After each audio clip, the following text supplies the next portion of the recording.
When we put out our album in December, we had a few songs that we knew we wanted to do and wanted to either write or re-record and perpetuate for the current generation and the future generations. So at this time, we'd like to open our set of what we call home songs, H-O-M-E, home songs. So songs that we either wrote or songs about places that are very dear to us. And we're actually going to feature Kealiʻi's composition. Kealiʻi is originally from Tokyo, Japan.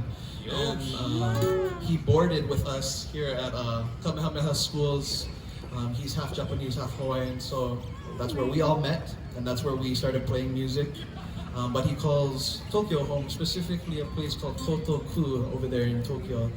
And he wrote this beautiful song in collaboration with Jonah Kahanuala Solatorio of Kealiʻi fame, talking about all the things you could find over there in Kotoku.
Speaking of the Sumida River, the stable, the Sumotori stables over there in Ryogo, so many other things.